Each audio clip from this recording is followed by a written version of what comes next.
Previously on KANGAZANG Remote Possibilities. Jeff and Ray have escaped the threat of being eaten alive and, with the help of a tribe of friendly space hoppers, survived a full-on battle against a horde of cavemen called the Yobs. They've managed to obtain a long-lost mythical artifact called the Universal Remote Control and are on their way to deliver it to the planet Methuselah. While stopping off for repairs, Jeff fell in love with a female android named M25, or Tailback as he renamed her. But now they're just looking for a quick pint. Chapter 9. Under the Affluence of Incahol. Jeff took a final swig of water from a bottle that they'd picked up on Orbitron. Suddenly he realized that he'd still not had a drop of booze since they left Earth. He was beginning to feel all the withdrawal symptoms. His hands were completely shake-free, his breath had no odor, and quite worryingly, common sense seemed to be creeping into his mind. This wouldn't do. "Ray, I'm sorry to keep on about this, mate," he began, "but you promised me a pint somewhere out here. I think we've earned it." Ray looked over. "Yes, you're completely right. I did promise." "So when can we stop for a drink then? Any planets with a pub nearby?" asked Jeff, salivating at the mental image of a cold glass of frothy amber bliss. Well, apart from the obvious detriment to your health, Jeff, I do think there are more important issues to deal with at this moment. Jeff wasn't impressed. "You're such a control freak, aren't you? Blimey, Ray, live a little. Life shouldn't be a journey to the grave with the intention of arriving safely in an attractive, well-preserved body." Really? asked Ray, eager to hear Jeff's philosophy of life. "I planned to skid in sideways, champagne in one hand, strawberries in the other, body thoroughly used up, totally worn out, and screaming, 'Woohoo! What a ride!'" So much for deep and meaningful philosophy. Ray took a deep breath. Yes, very interesting. Do you want to hear my reasons why neither of us can stop off for a drink right now? Jeff folded his arms. "Go on then. Bet they're rubbish," he declared. Well, for one thing, we're currently carrying the fabled Universal Remote en route to Methuselah to deliver it to the hands of the only race fit to control such an item of unimaginable power. "Right," replied Jeff. "That's no reason not to have a drink. Got any more?" he asked defiantly. We're being chased by a giant red battleship belonging to the Empire of Scrag and their evil overlord. "So you found out who turned up at the palace? They were a great diversion. Without them we might never have escaped from that mental Shelley bird. Why is that a good reason?" Because they're right behind us. Jeff choked on his tongue. "Fair enough. Get us out of here!" Not far behind them, the furious anger increased the pursuit speed. Ray set the acceleration to maximum, and the marshmallow penguin sprinted away like a mechanical hare being chased by a pack of moronic greyhounds. At the front of the giant scraggy ship, a large sliding door opened, and two sleek fighter craft, both in the same shade of crimson, emerged, banking and rolling stylishly. The Overlord's best pilots were born for this moment. Ray, on the other hand, wasn't born for this moment. As far as he knew, he wasn't born for any particular moment, and if he had been, it had most probably passed him by without announcing itself. The hairy little ship sped on, as Ray tried his best to duck, dodge and weave this way and that to keep the pursuers from getting a weapons lock on him. As they got closer, they primed their tractor beams ready to capture the escaping craft in an unshakable net of molecular energy pulses. After all, their mission was to capture rather than destroy. But Jeff and Ray were not privy to this information, which is why they screamed and yelled as the ship did its best to lose them. "We're going to die!" yelled Jeff, demonstrating his finely owned ability to state the painfully obvious. I know. What do you want me to do about it? Yelled Ray in answer. "Avoid it! Stall it! Postpone it if you can!" replied Jeff, gripping his chair so hard that it was beginning to hurt. Damn it, Jeff, I'm a barber, not a fighter pilot, said Ray, attempting another barrel roll. The fighter craft were in tractor beam range. Both ships released their beams, intense lime-green sprays of light fanned out, grasping for any object within their reach. The beams wrapped around the little ship, slowing it down and eliminating any chance of escape. Inside the Penguin, Ray turned to Jeff with fear in his eyes, and was glad to at least see that Jeff had an equal amount of fear in his eyes too. We're caught in their tractor beams. It's the end, he gasped, letting go of the controls in resignation. Both men watched as their ship began to decelerate, and the fighter craft moved in, tugging at the hairship from either side with their sparkly green beams of unescapableness. As the red ships dragged them backwards, Jeff looked up and noticed a small pair of furry dice hanging from the ceiling. This sparked off a childhood memory. He used to own a toy called a pair of clackers. They were simply a piece of string with two plastic balls on either end, and a small square tab at the midpoint. The aim of the toy was to hold the tab and move it rapidly up and down, making the balls clack together as they collided and bounced away. It suddenly occurred to Jeff that the spacecraft that they were in was the tab, and the scraggy fighters were the balls at either end of the string. "Vertical thrusters! Where?" he yelled at Ray, who just looked blankly at him. "Come on, how'd you make this thing go up?" he repeated with a little more detail. Ray had, by this time, already decided to give up and was well into the process of making mental notes on how his estate should be divided. but he humoured Jeff by pointing at the vertical control stick in front of him. Why shouldn't Jeff have a few moments of fun before they both died horribly? Jeff lunged forwards, grabbing the stick with both hands. "Hang on to your lunch," he said as he pushed the stick forwards. Both men's stomachs lurched disconcertingly as the small ship dropped like a roller coaster car. Then Jeff pulled the stick as hard as he could, forcing the ship to shoot upwards. The scraggy fighters began to swing and bounce, up and down as the marshmallow penguin began to swing them around.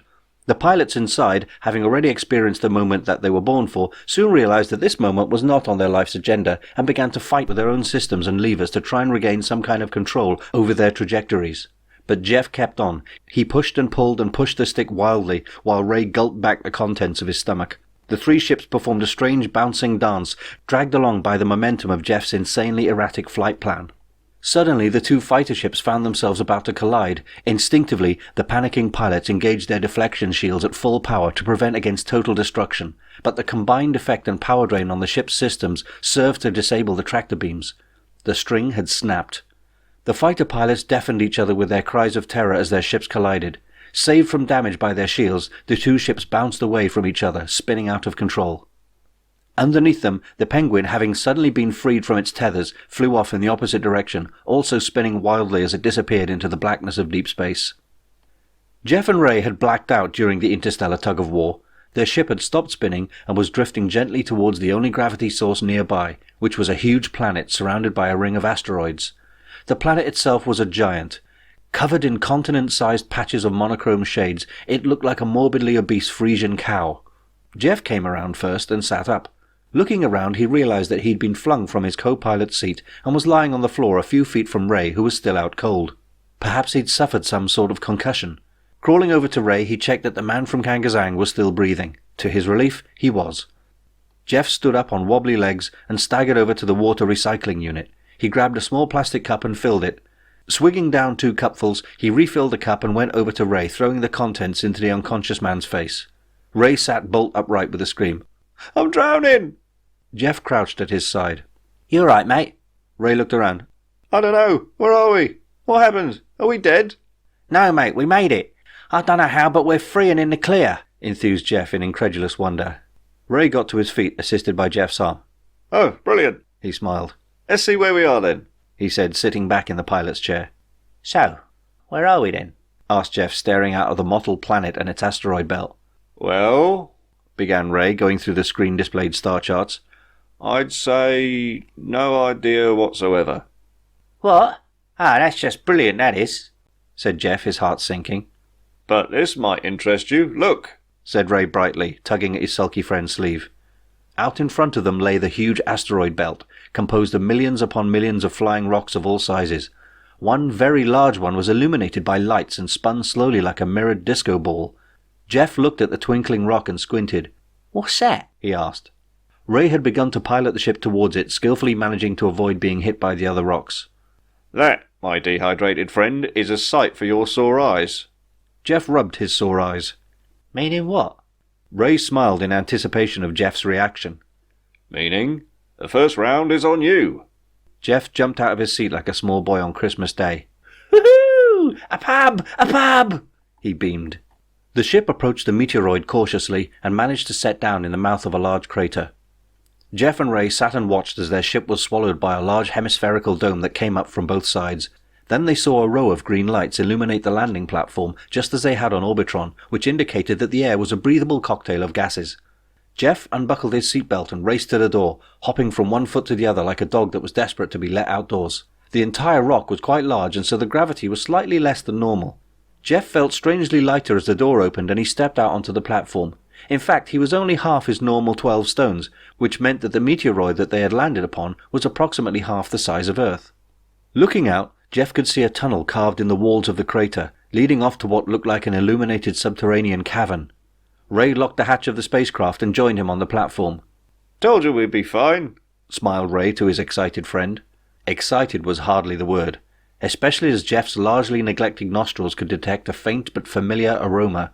It reminded him of day trips to the coast, stag parties in popular seaside resorts. The warm and welcoming scent of freshly baked donuts mingled with the delicious smells of malt vinegar on hot chips. And what else? There was... yes. "Beer! I can smell the barmaid's apron from here. Let's go, Ray, come on. He tugged at Ray's arm, trying to cajole him into a medium stroll, but suddenly Ray stopped, staring out into the darkness. Shh! Can you hear that? He asked. Sounds like laughter. Yeah, everyone in there is having a whale of a time, and I want to be in there with them as soon as... No, said Ray. Not there. Nearby. Listen. Jeff did as he was told. There was definitely someone nearby having a giggle at their expense. No change there, then. Ray put a finger to his lips to silence Jeff, and the two men crept around the landing platform. The sound of laughter got louder. It was definitely female laughter, which to Jeff was definitely nothing new in his life. As they reached the rear of their ship, they discovered the source. Still clinging onto the back of the ship were Tailback and Gridlock. Oh, my bod almighty, gasped Ray. Jeff just gasped silently as he saw the two recent robotic repair droids. Except something was wrong.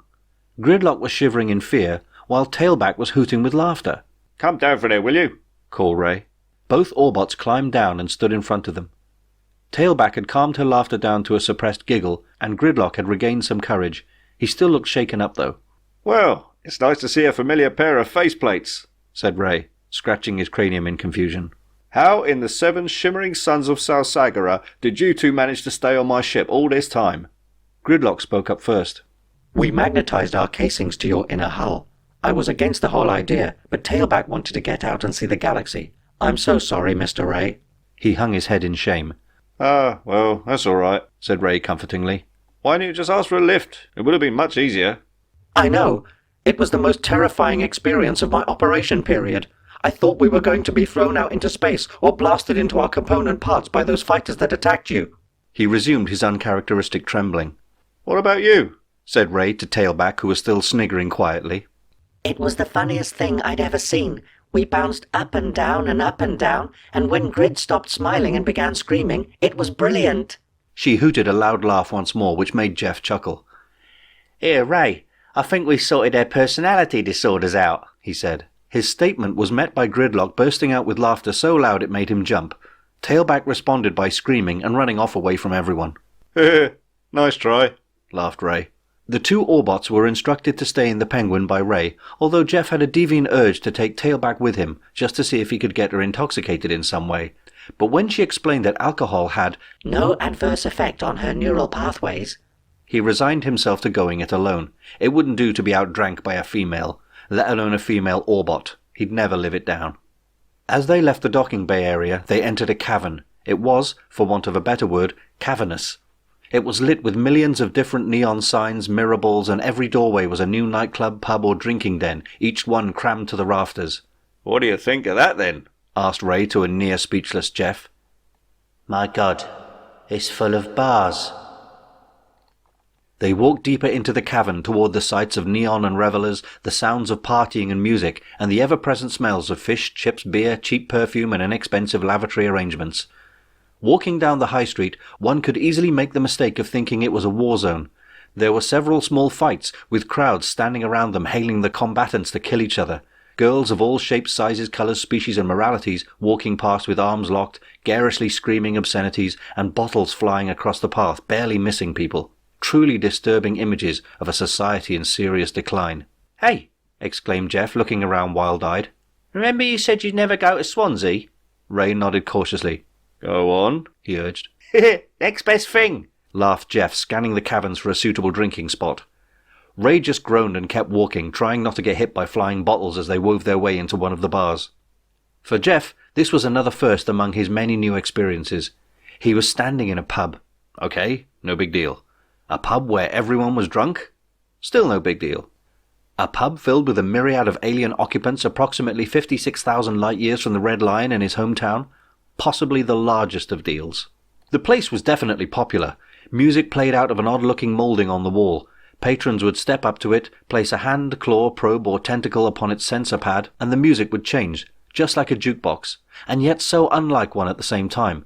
It wasn't particularly catchy music, just incoherent tones interspersed with the occasional drum sound. Weird. As were the patrons. Jeff tried not to stare. He went into a sort of "don't mind us, we're locals" kind of shuffle, looking mostly at the floor ahead of him. Just like that time when he went through the nothing-to-declare gate at Heathrow with 12 bottles of industrial-strength sangria in his hand luggage.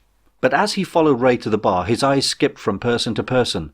Some people were tall, thin and scaly, more trout than lizard, while others were grey, squat and thick-skinned. Others looked almost human, save for their translucent skin beneath which blurry organs pumped pink blood around purplish arteries in a multicoloured display of anatomy. The strangest ones defied accurate description. Some even resembled estate agents. Ray pushed past 2 sozzle patrons to claim a place at the bar. The 2 drunks were short and rodent-like.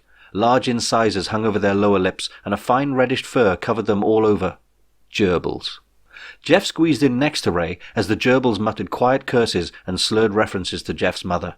But Jeff let it go as he was finally beginning to feel like he was on holiday, and after hearing Ray's description of all the wonderful intoxicants available out here in deepest space, he was ready to let his hair down. Plus, he wasn't sure he could take a gerbil in a fight. The barman was big and red. He stood with his back to Ray. "Service!" called Ray, tapping the palm of his hand on the wet bar. Turning around, the barman stepped forward to take the order. Jeff tried to smile a friendly, touristy smile, but when he saw the bovine head of the barman, short horns and huge nostrils, complete with a brass ring through the septum, Jeff smirked rather rudely.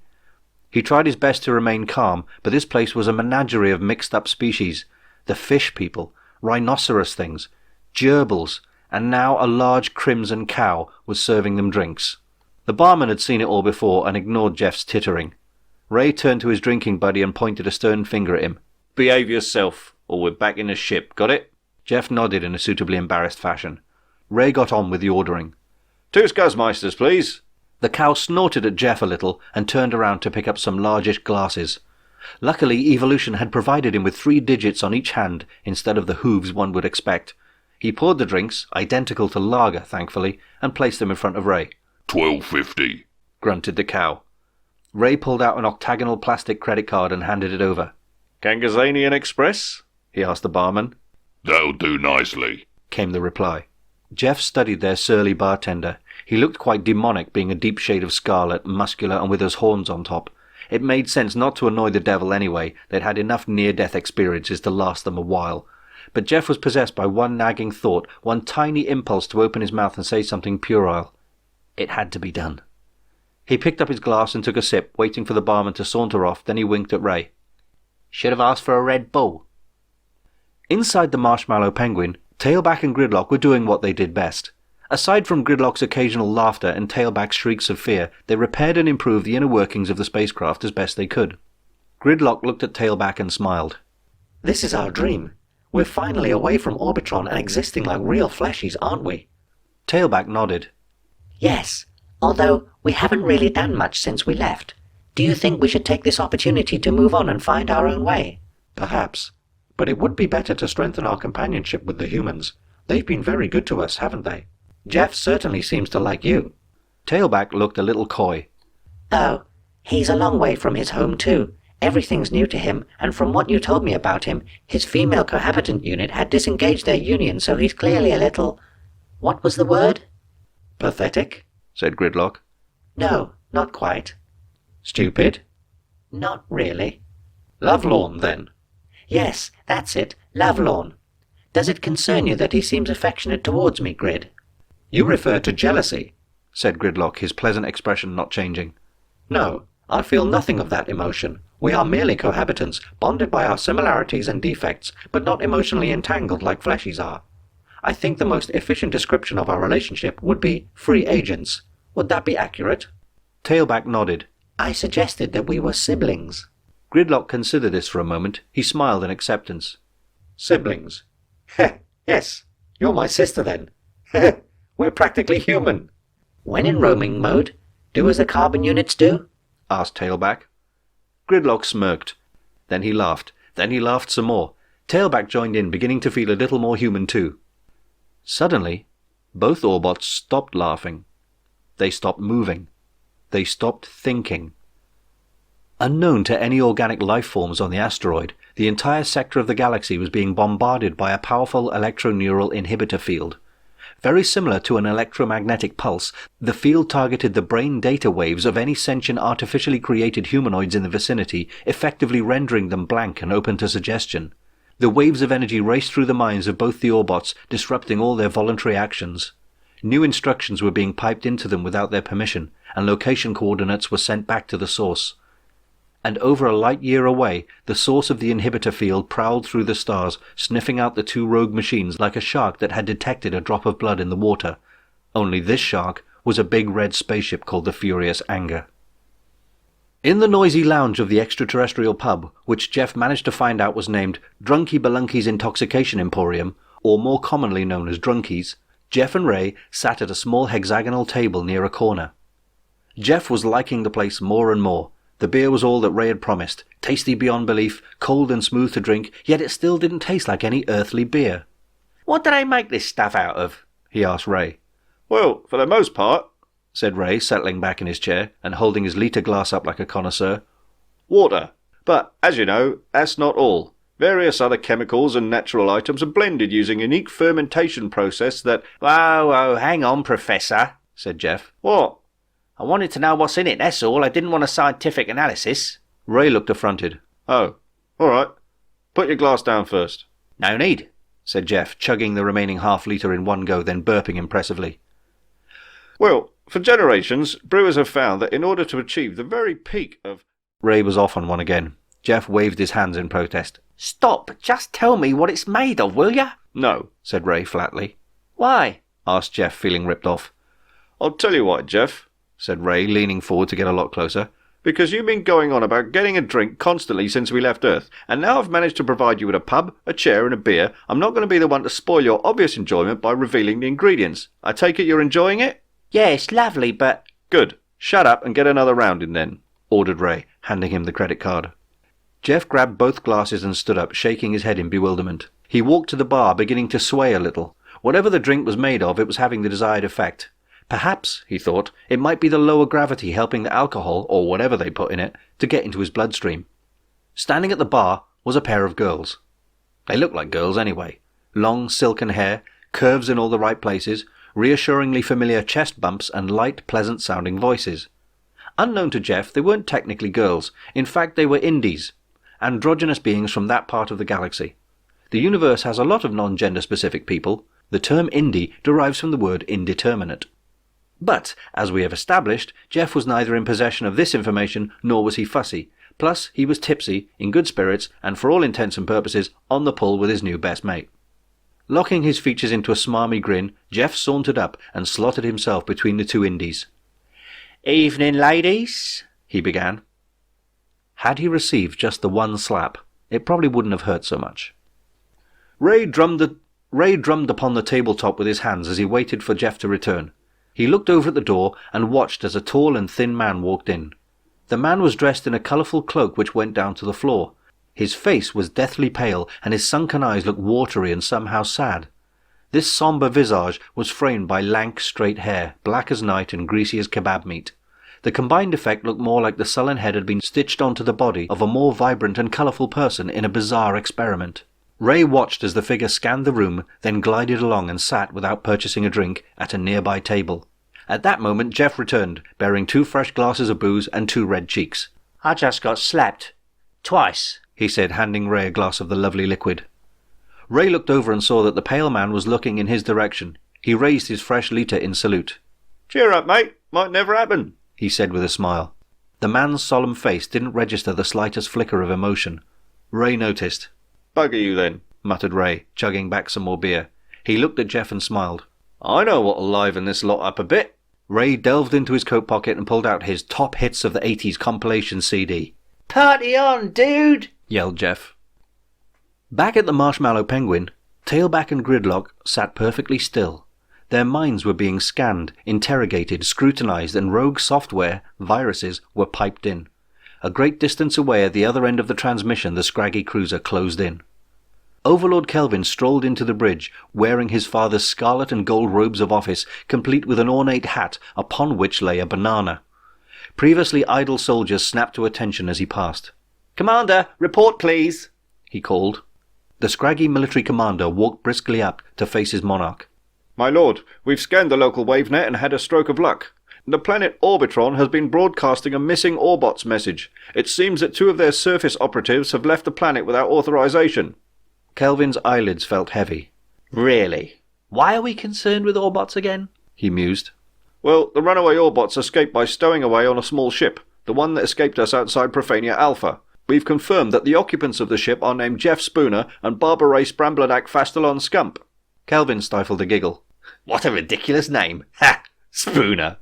Anyway, excellent work. How far away are we? Asked Kelvin, fishing in his pockets. Half a light year, sir. We can track the Orbots and they'll lead us to the ship.